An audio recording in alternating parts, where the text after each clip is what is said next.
Bienvenidos a una emisión más de Derecho y Sentir, el programa de Justicia TV en el que analizamos con estudiantes de diversas carreras y universidades algunas de las sentencias más relevantes de la Suprema Corte de Justicia de la Nación.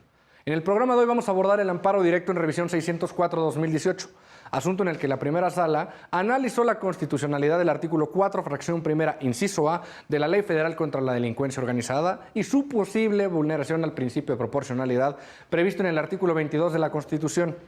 Para platicar de este tema nos acompañan Santiago Contró, de Derecho de la Anáhuac, Grisel Rojas, de Trabajo Social de la UNAM, Casmín Meda e Isaías Hernández, de Antropología Social de la Escuela Nacional de Antropología e Historia, Carlos Amaya y Steven Trigueros, de Derecho de la Salle, y Gema Cortés, de Derecho de la Universidad Veracruzana.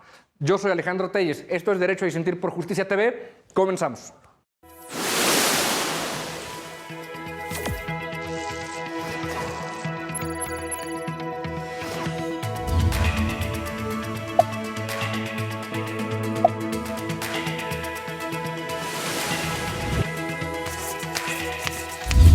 Como antecedentes de esta relevante sentencia, tenemos que se condenó a una persona por la comisión de los delitos de delincuencia organizada y contra la salud.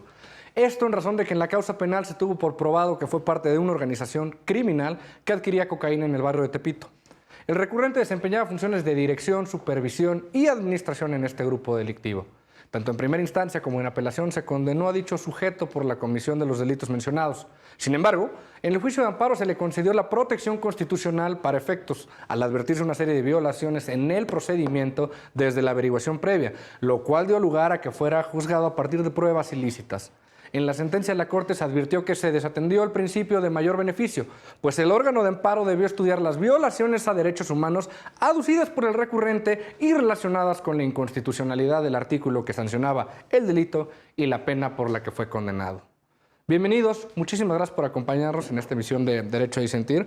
Isaías, antropólogo social, platícame un poquito, ¿qué te parece la sentencia? Es un tema complicado, la delincuencia organizada en el país, ¿no? Pues sí, bastante. De hecho, es uno de los males que asola la sociedad mexicana desde finales de los 80 y un poco antes, pero se ha venido una oleada mucho más grande. Y respecto a la sentencia, pues creo que es importante marcar o dar cuenta de estas violaciones en los procesos jurídicos legales que haya, independientemente del crimen que se esté cometiendo, a pesar de que haya sido algo contra la salud o por crimen organizado, siempre debe de haber como un proceso justo independientemente de la persona o del delito que se cometa. Entonces, por tanto, creo que estoy a favor de que se haya fallado en este proceso, ¿no? Tocas un tema súper interesante que seguramente abordaremos a lo largo del programa, y es que mucha gente piensa que cuando se trata de estos delitos, el delincuente no tiene derechos, o el presunto delincuente no tiene derechos, ¿no? Y cuando se dan ciertas sentencias por parte de los jueces en las que se libera o se repone procedimientos, le llama jueces corruptos, ¿no? Y no es así en muchos de los casos, sino que tenemos que atender a un debido proceso y a la protección de los derechos humanos de todos los involucrados. Jazmín, bienvenida nuevamente a Derecho y Sentir. Gracias. ¿Qué te parece la sentencia y este tema en general? Pues como ya lo decías, es un tema muy complicado. En sí mismo, desde el punto de vista sociológico y antropológico, es difícil teorizarlo como tal, por la misma naturaleza clandestina y por el mismo riesgo para la persona, para el investigador, que pues se mete en ese tipo de cosas, ¿no?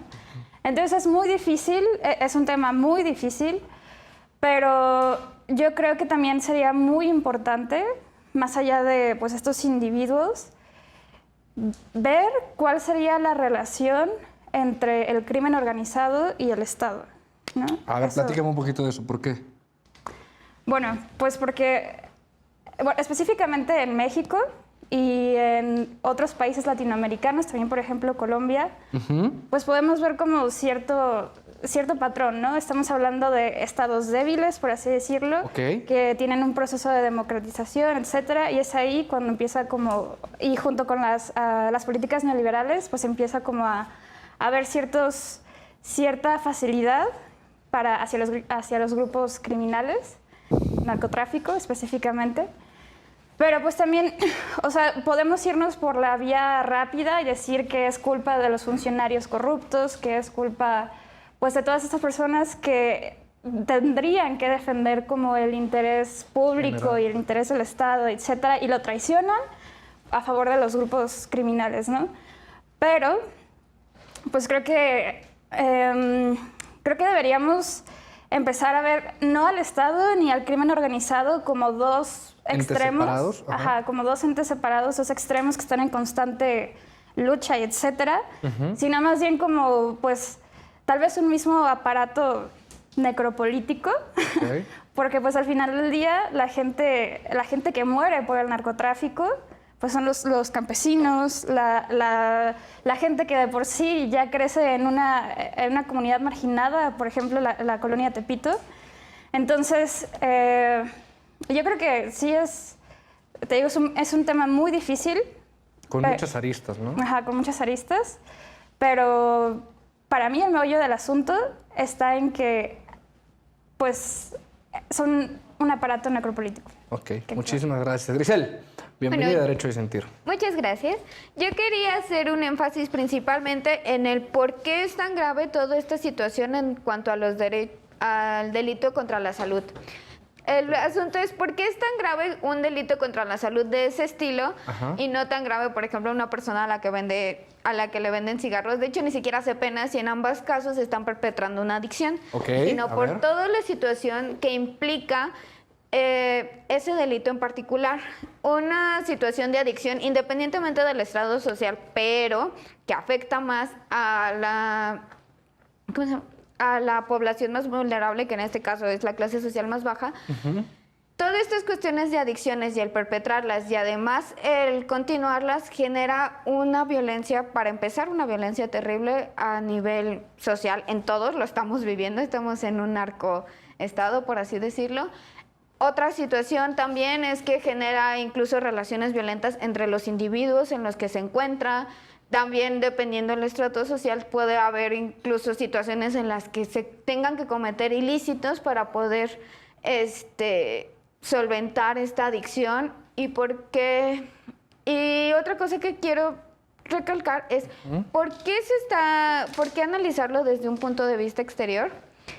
Y ver qué es lo que está llevando a que las personas estén consumiendo tanto. O sea, no solo estamos hablando de que índices de drogas, estamos hablando de índices de alcohol, estamos hablando de diferentes índices que han aumentado. La gente necesita escapar de lo que se está viviendo. Yo sé que esto no es el asunto, pero habría que analizar un poco qué es lo que está llevando y por qué afecta tanto. O sea, porque mucha gente puede decir, ay, es que nada más es un narcomenudista. Tristemente puedo apostar. Sino tener todo el panorama completo. ¿Por qué es tan importante darle énfasis a esto? Porque no solamente te estás envenenando tú o no solamente estás distribuyendo Sino el drogas, trasfondo social que sino tiene. todo lo que afecta desde la persona a la que se la estás vendiendo hasta incluso alguien que puede entrar a eso aunque no lo consuma por generar dinero fácil. Ahora, ese punto que tomas no está tan alejado del punto jurídico que vamos a tocar a lo largo del programa, porque tiene que ver con la proporcionalidad, ¿no? Ya lo abordaremos más tarde, pero al enjuiciar si la pena es proporcional, tenemos que atender al bien jurídico tutelado y a delitos similares y todo este trasfondo que tiene la delincuencia organizada. Santiago, bienvenido a Derecho y Sentir. Muchas gracias. Desde un punto de vista jurídico, a favor, en contra de la sentencia, ¿por qué? Yo estoy a favor de la sentencia, Ajá. primeramente porque de los expedientes que se han venido desde el juzgado, Ajá. que fue la primera instancia, se demostró que efectivamente el recurrente sí desempeñó todas esas funciones de supervisión, administración de cocaína, pero como bien decíamos, eso no quita que sea muy reprobable cómo se llevó el proceso. Y del expediente también se puede constatar que efectivamente se violaron todos sus derechos fundamentales, no todos, pero gran parte de ellos, al momento del reconocimiento principalmente. Entonces, la forma en la que se llevó el proceso, a partir de ahí, pues ya podemos decir que estuvo bien la condena y como la primera sala confirma aquella por el colegiado. Sin embargo, eso no quita el hecho de que todavía el proceso penal en México deja mucho que desear y pues hoy estamos ante una persona que consideramos y la Suprema Corte ya dijo que efectivamente es culpable de esas conductas, pero ¿cuántas personas que llevan a cabo supuestamente esas mismas conductas no están ahí injustamente porque el proceso se violó desde el inicio? Entonces, ahí me gustaría que ahondáramos en el tema, pero yo creo que al menos el fallo de la sala fue correcto. Muchísimas gracias. Gemma, bienvenida otra vez a Derecho a Disentir. Gracias. Platícame, ¿qué te parece la sentencia? ¿Qué puntos quieres que abordemos?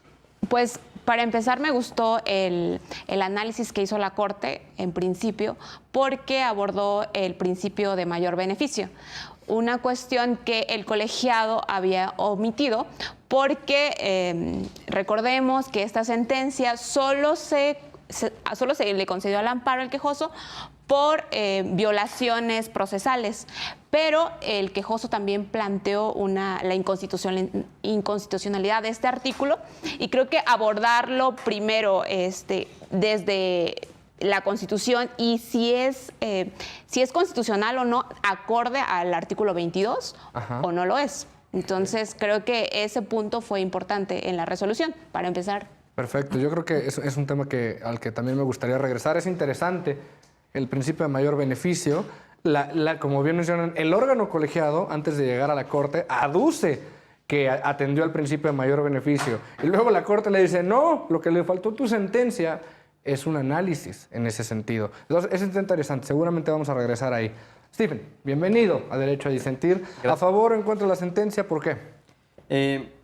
A favor de la sentencia, en el sentido de que en México nos encontramos en una situación, estoy de acuerdo en lo que plantea, por ejemplo, Yasmín, en lo que se menciona acerca de esa relación dual que existe entre la delincuencia organizada y el Estado.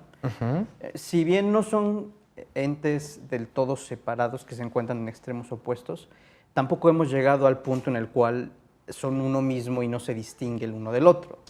Evidentemente existen o han existido esfuerzos por parte de gobiernos, tanto a nivel federal como a nivel local, por tratar de hacer esa diferenciación, ¿no? Por tratar de realizar las actividades propias del Estado apegados a derecho, apegados a la Constitución, apegados a las convenciones internacionales que se han firmado, pero todavía hay mucho trabajo que hacer y eso creo que es importante mencionarlo. No hay que quitar ese mérito porque al final del día todavía no caemos en el supuesto de ser un Estado fallido, por ejemplo, como muchos otros países califican a México. Yo creo que todavía existe un esfuerzo significativo por tratar de cambiar la situación. Eso como primer punto, ¿no?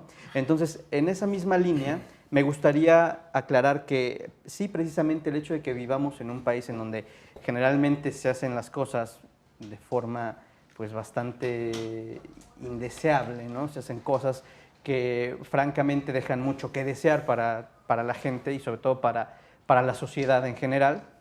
En este caso, sí tenemos una situación en la cual existen elementos suficientes para demostrar la culpabilidad de ese individuo respecto de la comisión de los delitos que se le imputan. Eso creo que es importante. ¿Por qué? Porque me gustaría aquí mencionar un caso extremadamente polémico y solamente a manera de referencia, lo que sucedió en el caso Laurence Cassé, en donde existió incluso opiniones divididas dentro de la Corte respecto de qué era lo que tenía que suceder, ¿no? Y al final pues se liberó a esta persona cuando muchas veces se argumentaba que no era necesario que se liberara, sino que simplemente se hiciera la reposición del procedimiento para efecto de ¿qué? De que se llevara de acorde a como tenía que hacerse, de acuerdo a como marca la ley, de acuerdo a como marcan las convenciones, la Constitución, y evidentemente ahí llegara un resultado, que sería la sentencia. Pero al final del día eso no sucedió y en este caso vemos que lo que sucede es que se realiza eso, ¿no? Se repone ese procedimiento, se ordena la reposición del procedimiento. ¿Para qué? Para que el imputado en este caso goce de los derechos que constitucionalmente y convencionalmente cualquier imputado tendría que gozar, pero al final del día no se desecha por completo esta causa penal, ¿no? Entonces, también es muy importante. ¿Por qué? Porque es, digamos, un jalón de orejas para la Fiscalía, ¿no? Para las personas que intervienen en la integración de este tipo de expedientes, en este tipo de casos, pero al final no se tira por completo un trabajo y un esfuerzo que se venía haciendo, ¿no? En este caso creo que México y nosotros como sociedad tenemos que entender que no porque a nuestra casa le falle una ventana, pues tenemos que tirar la casa, ¿no? Al final creo que esa es la lógica que tenemos que seguir, es ir atendiendo las cuestiones que son importantes sin menospreciar todo el trabajo que se hace de forma correcta, ¿no? Entonces, en este caso me pronuncio a favor de la sentencia porque al final del día creo que aborda las cuestiones que sí se plantean por el recurrente, por el quejoso, y pues las analiza a fondo, las analiza a cabalidad y llega a un resultado que considero yo es el pertinente. Muchas gracias. Carlos, bienvenido una vez más a Derecho a Disentir. Muchas gracias. Platícame, ¿qué te parece la sentencia? Pues, a mi pensar, estoy en contra en muchos supuestos, ¿no? En donde, derivado de la sentencia, llegan y nos dicen que se van a desechar pruebas porque se le catalogaron como pruebas ilícitas, ¿no? Y también en la aplicación del mayor beneficio. A mi pensar, a veces con la aplicación del mayor beneficio siempre se entiende como vamos a reducir la pena, vamos a darle mayor oportunidad, sino más bien yo entender, a mí me gustaría tal vez, y en algunos tratados internacionales se aborda así, el mayor beneficio, pero cuando se vaya a hacer el resarcimiento o la punibilidad de ese daño, más no sin en cambio durante el proceso o durante la punibilidad de dicho sujeto activo, ¿no? Sería eso, esa parte donde yo resalto y digo que estoy en contra de la sentencia, sí. Muchísimas gracias. Están tocando muchos temas que son muy interesantes. Todos los intentaremos abordar a lo largo del programa. Sin embargo, un punto que me parece fundamental y toral de la sentencia en análisis es el tema de la proporcionalidad. Hay un principio de proporcionalidad establecido en la Constitución. Santiago, ¿qué nos dice este principio? ¿De qué estamos hablando? Bueno, el principio de proporcionalidad emana primeramente de la Constitución. En su artículo 22 Es correcto. establece que toda pena debe ser proporcional al delito cometido, al bien jurídico que se busca proteger. Perfecto. Bajo esa óptica, el legislador tiene que poner las sanciones que crea que van de acuerdo. Y en este caso, la delincuencia organizada es uno de los delitos que más dañan al país, que de hecho al momento de exponer los motivos de la ley de la delincuencia organizada, pues expone cómo le está ganando en muchos aspectos la batalla al país. Y como lo que comentaban de que comparto que no se han hecho tampoco uno mismo, pero es cierto que la delincuencia organizada sí le está dando una pelea muy dura al Estado. Entonces, viéndolo de esa forma, habría que atender al principio de proporcionalidad y yo creo que la pena que para el caso que nos compete es de 20 a 40 años, yo creo que es correcta en ese sentido. Muchas gracias, Santiago. 20 a 40 años de prisión. Este tema, relacionado a lo que me están comentando, pues resulta trascendental. Podemos hablar de una reinserción social con una pena de 20 a 40 años. La problemática es tan grave como para meritar una sanción así. Si les parece, esto lo discutimos en el segundo bloque. Quédense, acompáñenos. Ya fijamos un poco cuál va a ser el mapa de ruta con el que discutiremos esta sentencia. Esto se va a poner muy interesante. No te despegues. Estamos de vuelta en Derecho a Disentir por Justicia TV. Estamos platicando un poco sobre lo que es la proporcionalidad de la pena y cómo en la sentencia la Suprema Corte determina un método para ajustar si una pena es proporcional o no. Lo primero que nos indica la Suprema Corte es que no por el nombre debemos de entender que se hace un test de proporcionalidad. A juicio de la primera sala y también del Pleno, no es este el método que tenemos que utilizar, sino que tenemos que atender al bien jurídico tutelado por el delito y compararlo con las penas previstas para delitos similares. En el caso que estamos abordando hablamos de delincuencia organizada, en el cual tiene varias aristas muy importantes y tiene un trasfondo muy importante en el país, ¿no? Entonces, eso es un poco lo que estábamos platicando. Así la Corte determinó que sí era proporcional la pena de 20 a 40 años de prisión. Sin embargo, también estaban tocando temas muy interesantes ustedes, y es, hubo una violación de derechos procesales. Ponías el ejemplo de Florence Cassé, que ya lleva muchísimo tiempo y al parecer nos encontramos en un mismo sistema jurídico que sigue violando derechos, que sigue teniendo estas carencias desde la averiguación previa. Carlos, aquí ¿qué está pasando? Muchas gracias. Pues mira, o sea, yo en ese punto y quería abordarlo, es que si bien entiendo que los imputados, ¿no?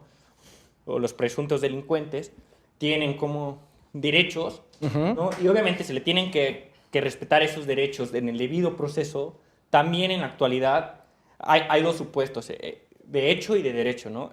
realmente todos sabemos que a veces la autoridad investigadora es muy deficiente en su forma de investigar el delito. Y después, en derecho, pues tenemos que cubrir 1001 requisitos para realmente llevar que la guía de cadena de custodia, que el protocolo del primer respondiente, ¿no? Que el mismo Código Nacional de Procedimientos Penales, ¿no? Y si te falta una etiqueta, un embalaje, en ese momento se va a desechar la prueba y puede ser esa prueba muy contundente en la cual se tenga que imputar. Entonces, también creo que dejas en un estado de indefensión a las víctimas o ofendidos, porque si bien puede existir un abogado que pueda ser muy ágil y diga, no, se etiquetó mal o se hizo mal la cadena de custodia y por ende se debe desechar la prueba porque no se llevó el debido proceso y por consecuencia esa prueba que pudo haber sido crucial o un parteaguas, ¿no? Se desechó y por consecuencia realmente la víctima, realmente el imputado va a quedar en estado de libertad. Entonces, a mi pensar, también se está vulnerando con este debido proceso o esta falta de técnica los derechos y las obligaciones pues, de las mismas víctimas y ofendidos. Ese es mi pensar, ¿no? Ahora, Steven, había un punto de vista que ha sido permanente a lo largo del tiempo, por lo menos de estos últimos años,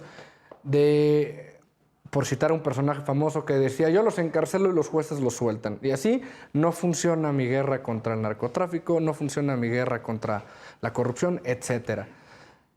¿Podemos adoptar esta perspectiva que dice Carlos? ¿El mal que le estamos haciendo a la sociedad protegiendo a estos delincuentes y sus derechos es mayor?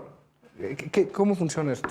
Yo creo que esta es una solución que podría ser más grande que el mal que trata de combatir. A ver, platícame.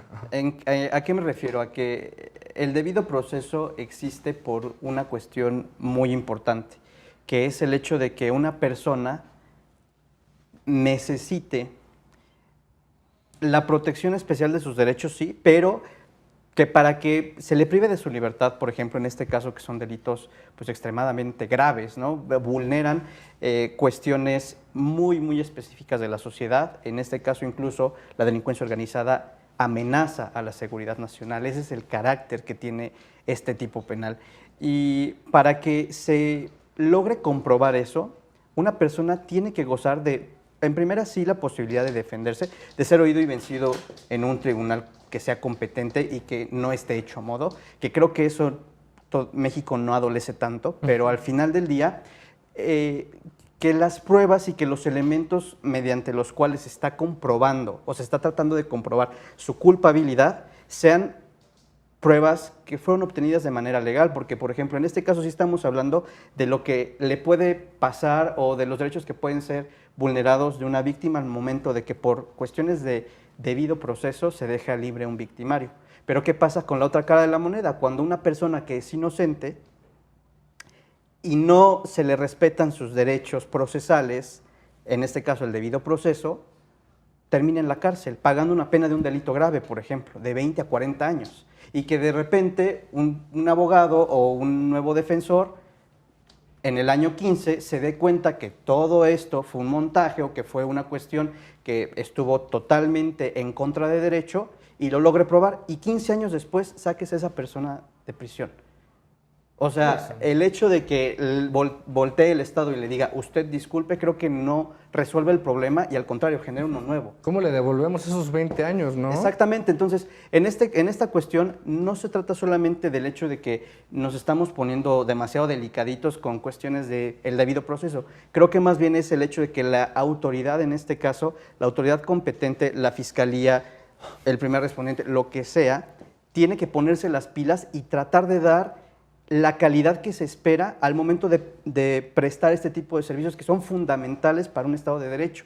En este caso, que la Fiscalía integre bien un expediente, que obtenga y que recopile las pruebas de manera legal, ese es su trabajo, eso es para lo que están hechos. Entonces, aquí no podemos disculpar el hecho de que estén haciendo mal su trabajo y aparte decir, pues, ¿sabes qué? A pesar de todo, pues le está haciendo un daño al exigir un debido proceso. No, al contrario, yo creo que en esta situación tenemos que ponernos muy especiales. ¿Por qué? Porque bien pudo ser una víctima la que pierde en esta cuestión, pero también puede ser el victimario que salga.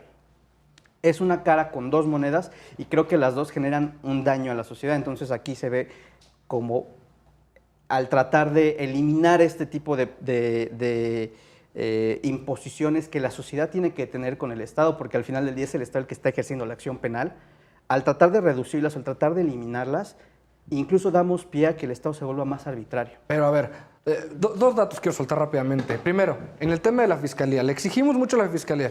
1 de cada 10 trabajadores de la Fiscalía es Ministerio Público. Con su labor es investigar. Y a esa persona de cada 10 le pedimos que haga el trabajo de N cantidad de averiguaciones previas, etc. Ahora, Gema, te quiero hacer una pregunta. Los números son claros y los números no mienten. Desde que cambiamos nuestra perspectiva del sistema penal y que muchos de estas personas que se encontraban en la cárcel salieron a las calles, los índices de delincuencia han crecido y tenemos un problema social que parece incontenible. Pero nos aferramos a un discurso de derechos humanos. Claro. ¿Se vale? Claro que sí se vale. A ver, cuéntame por qué. Los derechos humanos es una cuestión que tenemos que proteger. No podemos... vamos a proteger un poquito los derechos humanos, o más bien vamos a violar un poquito los derechos humanos. No, creo que los derechos humanos son una cuestión importante para toda la sociedad que tiene que ser protegida, no solamente por las autoridades, sino por todos nosotros.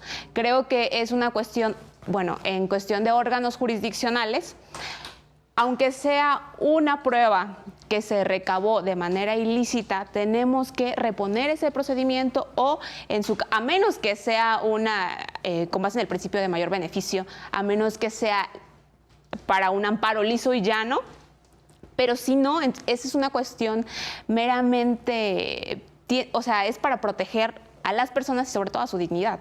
Oye, Carlos, ¿y qué les decimos a los familiares de las víctimas? Pues es lo que yo diría, ¿no? O sea, es que me pongo a pensar y me gustaría ponerles una hipótesis. Si en un proceso, ¿no?, todas las pruebas son desechadas por una falta de licitud en la forma de obtención, pero existe una declaración de parte, ¿qué va a pasar ahí? Entonces, ¿se le va a dejar en libertad? Porque supuestamente todas las pruebas, aunque sean muy contundentes, en donde literalmente sea una imputación casi directa, ¿se dejaría en libertad? ¿Se tendría que dejar en libertad al imputado? Bueno, ahí, por ejemplo, ¿no estarías tutelando un beneficio a alguien que no tendría que tener? No necesariamente, porque incluso un tema un poco de actualidad es precisamente una iniciativa de reforma en donde se está analizando la posibilidad de cuándo una prueba que fue recopilada de manera ilegal puede ser valorada por el juez, digamos, haciendo una ponderación, ¿no? ¿Qué es lo que más importa? Y es lo que tú dices, la forma en cómo se obtuvo o la contundencia con la que esta prueba me está aportando a mí un elemento para poder dictar una sentencia o para poder imputar a una persona. Eso creo que es importante y que no tenemos que dejar de lado, pero esa debe ser una excepción absoluta de una regla que tiene que ser muy clara y que es el respeto y el debido proceso de las cuestiones. Ahora, hasta que no se apruebe esta reforma o hasta que no haya un cambio de paradigma, creo que lo importante sí tiene que ser seguirle apostando a fortalecer el Estado de Derecho. Es importante también el tema de las víctimas, ¿no? Pero a mí me gustaría hacer otra pregunta. Ok, estamos hablando de qué pasa con la prueba que es recopilada ilegalmente y es contundente. Ahora, ¿qué pasa si esa persona con esa prueba no es la persona que están buscando o no es la persona que verdaderamente está cometiendo? Si se le condena siendo inocente, ¿no? Exactamente, eso también creo que es importante, ¿no? O si esa prueba al final le da, o si permitimos que esas pruebas que se recopilan ilícitamente, al final pues abren la caja de Pandora, ¿no? Y ahora el Estado nos puede buscar hasta por la lengua y no respeta ni siquiera los derechos más elementales con tal de obtener una prueba que sea condenatoria tuya. Al final puede ser que no seas culpable, pero el Estado ya vulneró todos tus derechos y al final... A ver, creo que es importante. Pero de este tema que tocas, dame 2 segunditos nada más. De este tema que toca, Stephen, es muy importante, pero vuelvo a los datos duros. Los sistemas que son más criticados por su poca o nula protección a los derechos humanos son los que internacionalmente se les conoce como con mejores resultados. Tenemos el ejemplo de Singapur, ¿no? Muy criticado el actuar de sus autoridades, pero cómo ha crecido Singapur, cómo está entregando resultados. ¿No se vale, Jazmín, proteger a la sociedad así? No, definitivamente no. O sea... Tenemos toda una concepción de nuestro ordenamiento jurídico enlazado con una idea y una concepción de la reinserción social. Nos encanta hablar de reinserción social. Y cuando atendemos a la realidad, nos damos cuenta que parece que algunas de las cárceles son escuelas de ladrones, ¿no? Tenemos un tema aceptado por nuestras mismas autoridades de extorsión dentro de las cárceles. Tenemos videos en noticieros donde se ve venta de drogas, donde tienes que proteger a tu familiar que está preso, dando dinero a otros presos para que no lo vayan a matar, pero aún así seguimos con una idea vigente de reinserción social. ¿Este tipo de ideas que no están allegadas a la realidad sirven de algo, Santiago? Yo creo que en la práctica se ha desvirtuado el concepto y ese párrafo de la Constitución que contempla la reinserción es demasiado utópico y si uno lo lee, pues efectivamente dicen vivimos en un país muy desarrollado, pero las bases sobre las cuales lo ha fijado, que es la educación, entre otras, el deporte, pues se quedan en letra muerta, evidentemente, y más bien lo que se debería lograr es que la gente no cometa delitos. Eso obviamente es muy utópico, pero yo creo que la crítica aquí, más que a las políticas criminales que se han llevado a cabo, también es una crítica al sistema penitenciario que tiene nuestro país, que se ha demostrado muy ineficiente, que como decíamos, si eres delincuente y entras a la cárcel, sigues siendo delincuente y peor. Y si no eras delincuente, te vuelves delincuente. Entonces, pareciera que el que una persona ingrese a prisión viene siendo más un castigo a la sociedad, porque en el momento en el que salga o se fugue, y en el peor de los casos, los que vamos a pagar los platos rotos vamos a ser los que sí tenemos la libertad y que esa persona, pues tristemente ya se corrompió. Si no lo estaba, se corrompió. Y si estaba corrompida, se corrompió más. Entonces yo creo que la crítica es más hacia eso, al sistema penitenciario. A mí, perdón. Grisel, no has participado, cuéntame. Sí, bueno, la reinserción social sobre esto. En primer lugar, ¿qué es lo que lleva a los delincuentes chicos? No hablemos de violadores, ni homicidas, ni nada de eso. ¿Qué es lo que lleva, por ejemplo, a un ladrón a estar ahí? Al asaltante a mano armada. Ajá. ¿No? Okay. ¿Qué es lo que lleva a estar ahí? La falta de empleo. Si... Me parece muy concluyente, ¿no? Esa Sí, investigación. no. Esperen. con eso. Tengo un punto. Venga. Ahí voy. Entras a la cárcel y hay programas de reinserción social, todo muy bonito, todo muy cool. ¿Qué sales? Si de por sí cuando estabas antes de entrar a la cárcel no tenías la posibilidad de encontrar empleo, cuando sales muchísimo menos. Y también se comprobó con Topo Chico que estar ahí el resto de tu vida no va a eliminar de que sigas delinquiendo. Puedes hacer extorsiones desde la cárcel, puedes estar torturando a otros reos, incluso otros reos que son inocentes. El asunto es que la reinserción social es una situación muy utópica. No se está buscando realmente el meollo del asunto para reinsertar a las personas en la sociedad. Se dice, mira, te enseño un oficio, las pulseritas. Yo creo que con las pulseritas ya tienes. O sea, ¿cuánto te gusta que pueda ganar una persona con las pulseritas? Pero realmente, ¿no? Porque yo he escuchado a gente que dice, no, es que yo conozco a alguien que hasta 500 pesos diarios con las pulseritas. Y yo, no ma, yo por eso se viste así. Yo creo que por eso se viste así, ¿no? O con la mendicidad que también dicen, no, ganan bastante. No es una, o sea, no niego que pueden generar un ingreso, pero no es suficiente. ¿Qué se debería de hacer en la reforma del sistema penitenciario? Ok, estás en la cárcel, específicamente porque estás en la cárcel. ¿Es un delito pequeño? ¿Es un delito que no tuvo una afectación más grave además de quitarle el dinero bien ganado a otra persona? Ok, bueno, entonces, ¿qué se pueden hacer? Se pueden hacer programas, se pueden hacer vinculaciones para que saliendo tengas un trabajo.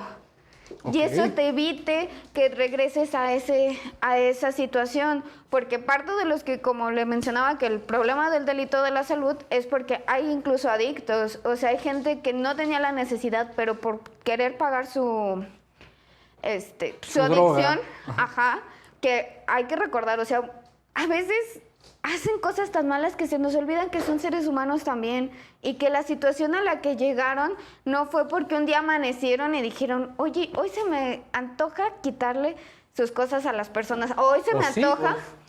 No, podría haber gente que sí. La mayoría de los psicópatas, que son la gente que realmente busca hacer daño, están en otro tipo de, ¿cómo explicarlo? De ambiente, ajá, o sea, son generalmente, y no es por mal juzgar, sino son generalmente los que llegan a ser empresas grandes y cosas así, porque realmente lo que están buscando es llegar a un punto.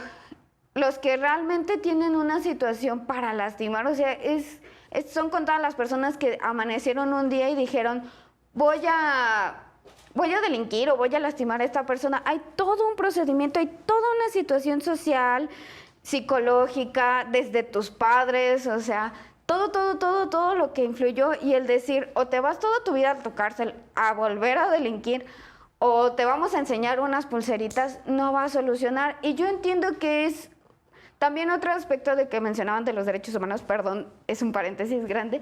Estamos en un país tan grande que hay tantos tipos de justicia. En los lugares donde están los indígenas hay mucha gente encarcelada que ni siquiera habla el idioma.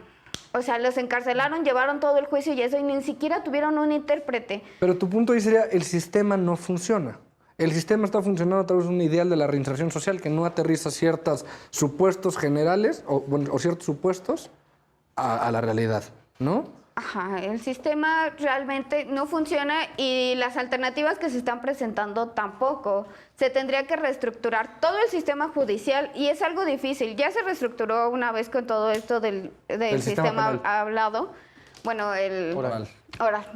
Sí, gracias. Y estamos viendo que las cosas no funcionan. No funcionaba antes, no está funcionando ahora. Porque lo que no se debe de abordar no es lo penal, no se trata de castigar, no se trata de ver si te meten o no. ¿Qué es lo que está llevando? Pero para eso tenemos un antropólogo social que nos puede platicar un poco del tema. ¿Tú qué opinas, Isaías?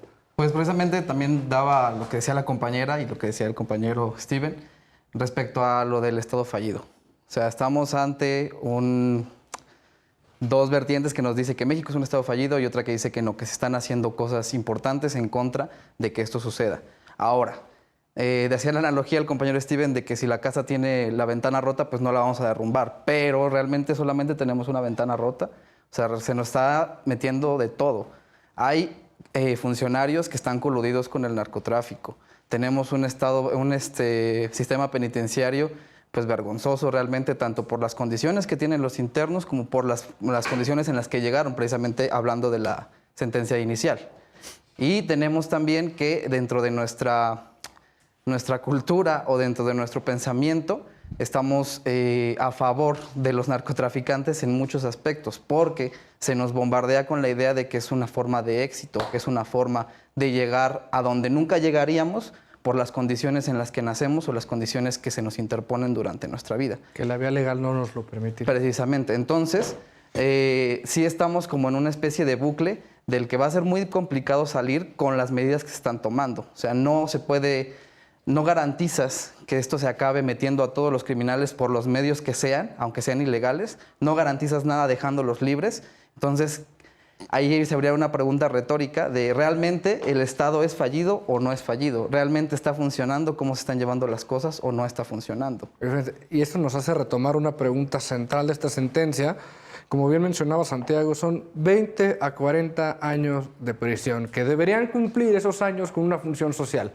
¿Cuál función social? Pues en principio una de reinserción o de proteger a la ciudadanía. Después de lo platicado en este bloque, pues ya vimos que ni le va a ayudar a la ciudadanía, no va a haber reinserción social y aún así nos seguimos metiendo en un tema de proporcionalidad de la pena. Queda mucho que debatir. Creo que todos tenemos puntos de vista bastante divergentes, pero esto lo vamos a analizar en el tercer bloque. Esto es Derecho a Disentir por Justicia TV. No te vayas.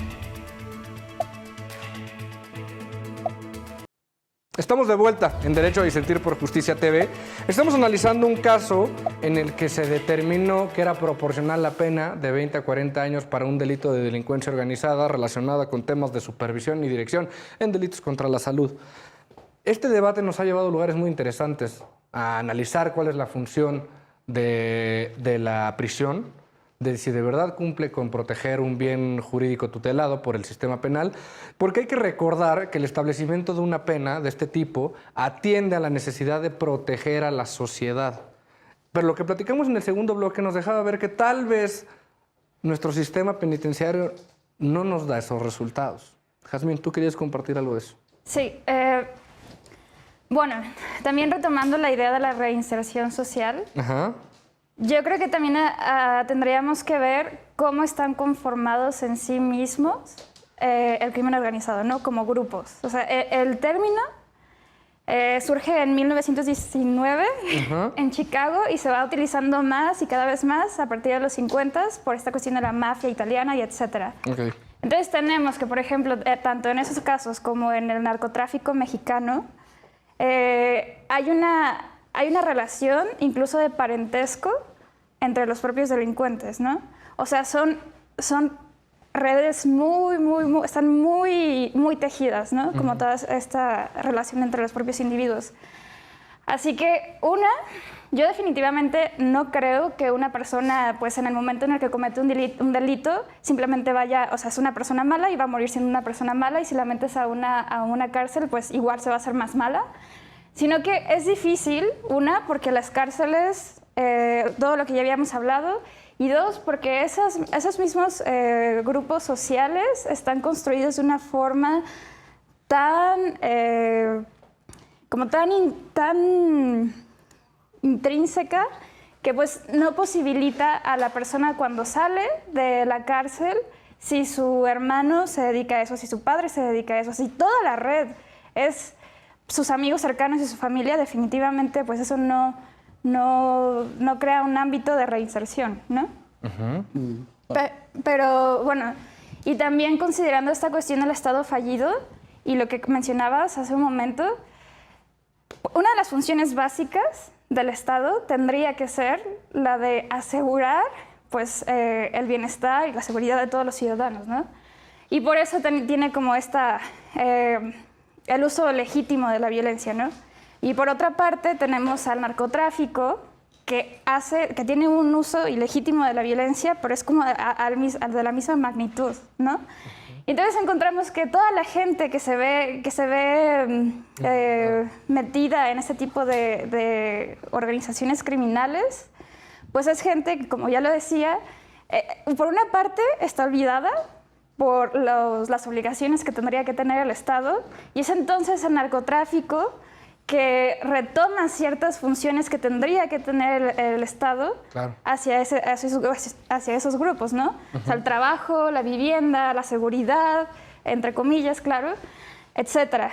Entonces, yo creo que, pues bueno, si Estado fallido, Estado no fallido, pues no lo sé tal cual, pero definitivamente hay un problema que tenemos que solucionar.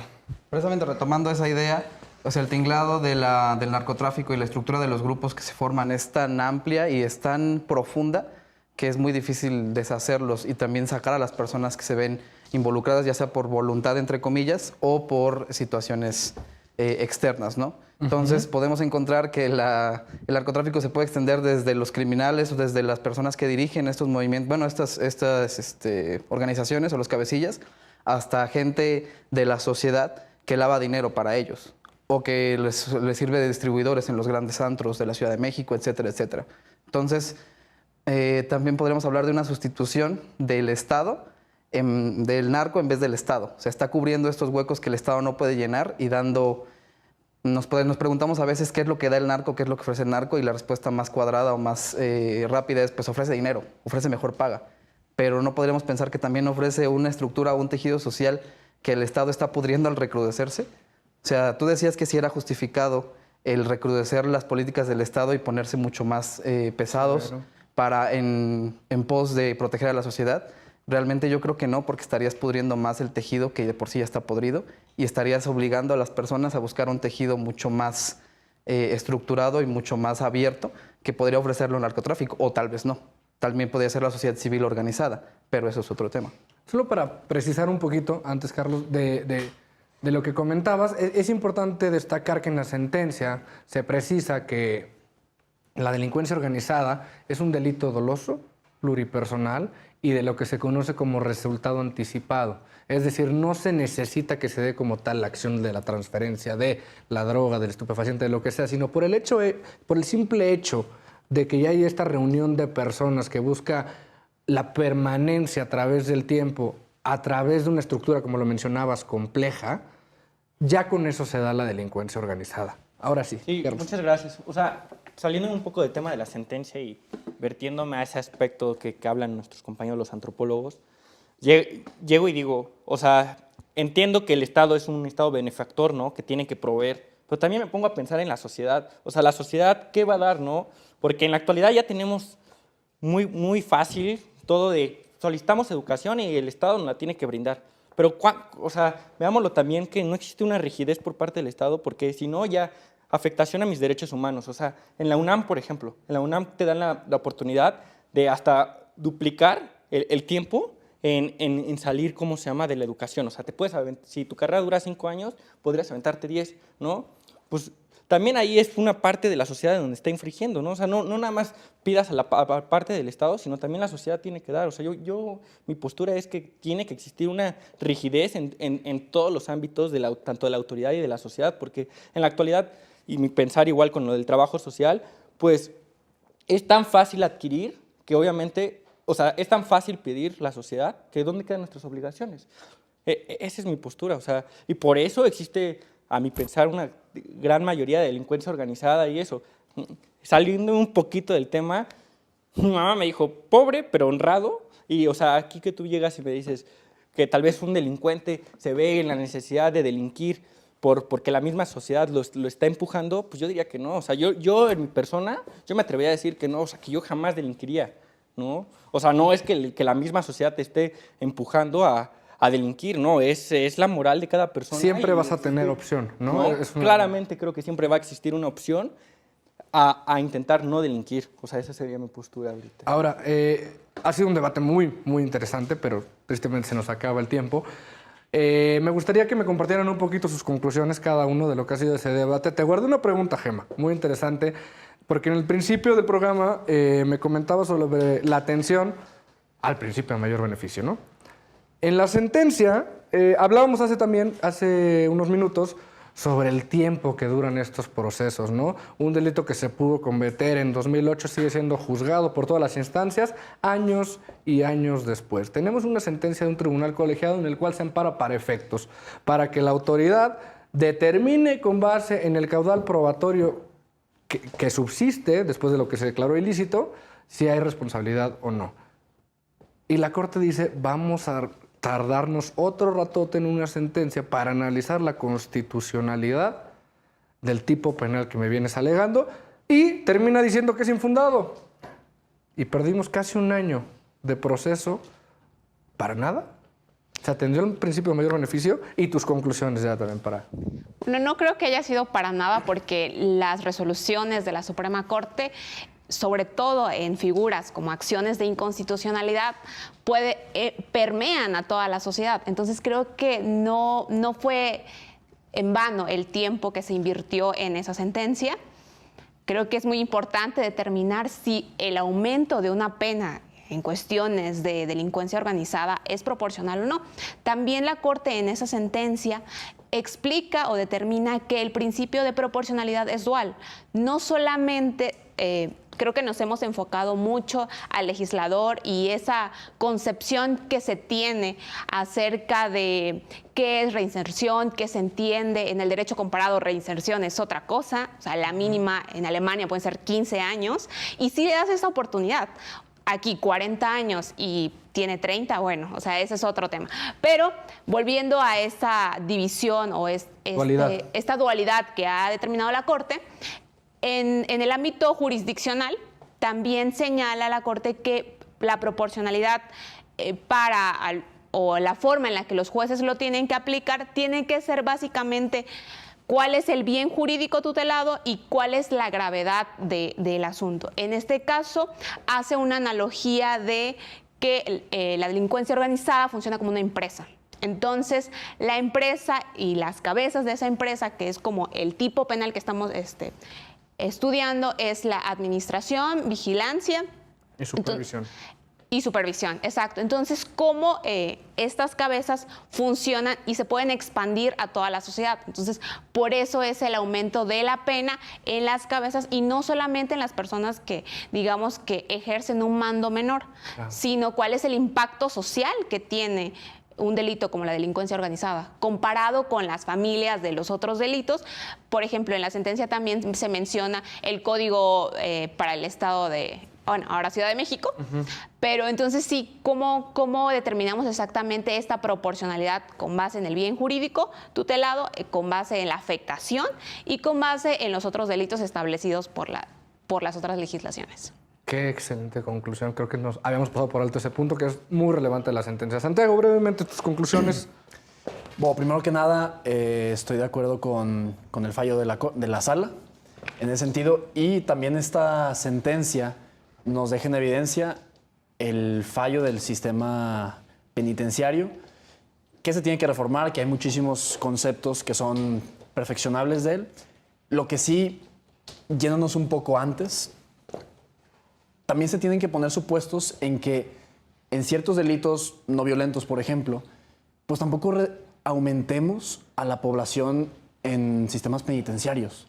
En ese sentido, no sé, la reforma que acaba de suceder de aumentar de prisión preventiva oficiosa ciertos delitos que no son violentos, pues para mí eso es una barbaridad, porque también tenemos, siguiendo esa línea de que por regla general o en muchas ocasiones la cárcel te puede corromper, entonces también tenemos que hacer un esfuerzo, el gobierno y nosotros exigiéndolo como sociedad, de que también la población en la cárcel no sea tan alta. Sí. Es cierto que hay una gran impunidad en los delitos, pero hay ciertos delitos que yo no veo necesario que sean de prisión preventiva oficiosa. Muchas gracias. Steven, tus conclusiones, por favor. Bueno, pues a manera de conclusión, a mí me gustaría aclarar que el hecho de que la Corte haya fallado a favor de la reposición del procedimiento no constituye como tal un mayor problema para la sociedad. ¿Por qué? Porque estos temas poseen múltiples caras. No solamente se tiene que ver por el lado de la Corte. La Corte hizo su trabajo, vio la parte jurídica, la parte del procedimiento jurisdiccional.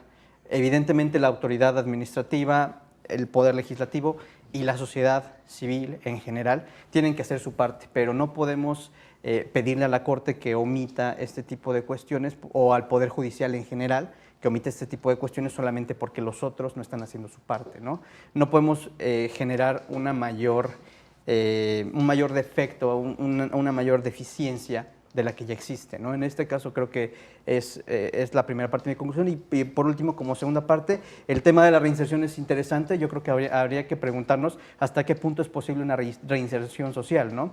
En este caso, hablando de delitos que son extremadamente graves, como un multihomicida, una persona precisamente que ha trabajado en la delincuencia organizada durante X tiempo, hasta qué punto es posible generar una reinserción social y hasta qué punto no. Creo que también es válido entender que hay ciertas acciones que vulneran y que dañan gravemente a la sociedad, que es mucho más complicado de generar un resarcimiento, en primer lugar, y en segundo lugar, una reinserción del sujeto activo, en este caso, de la persona que comete el delito. Muchas gracias. Carlos, brevemente, muy brevemente, por favor, tus conclusiones. Sí, claro, muchas gracias. Bueno, mis conclusiones son que pues, tendría que existir un Estado más rígido, ¿no? O sea, un Estado, pero tanto para los imputados, ¿no?, como para también los que se atreven a declarar, porque también en otros supuestos existen personas que acuden a instancias jurisdiccionales o ministeriales y declaran falsamente, ¿no? Entonces, a mi pensar, en todos los aspectos debería existir una autoridad o un Estado más rígido en el cual realmente se amedrente fehacientemente y plenamente tanto a los imputados, pero como también a los que se atreven a ir a declarar, porque existen también declaraciones falsas.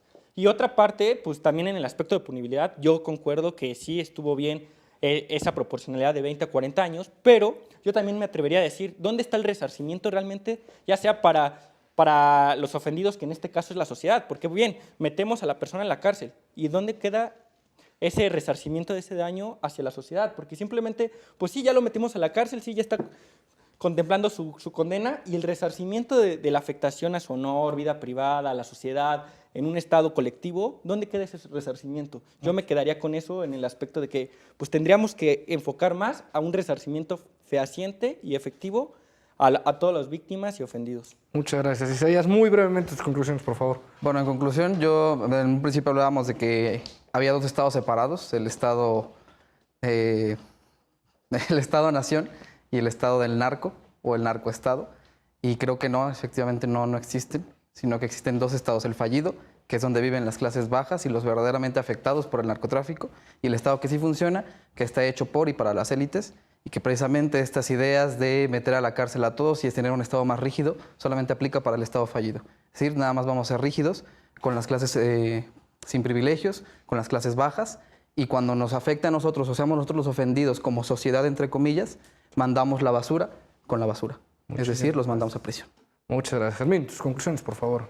Bueno, pues de igual forma yo, para mí la conclusión es que no podemos, o sea, no es una opción recrudecer al Estado y a las formas en las que se penan este tipo de cosas, porque pues simplemente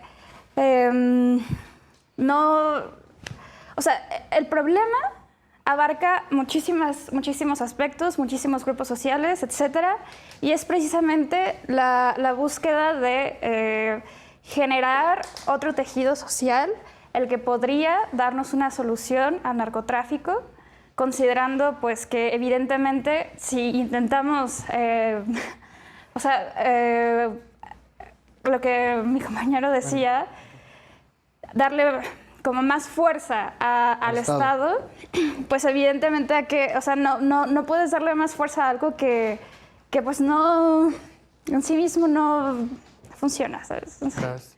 Nos quedan muy poquitos segunditos. ¿Tus conclusiones? Ok.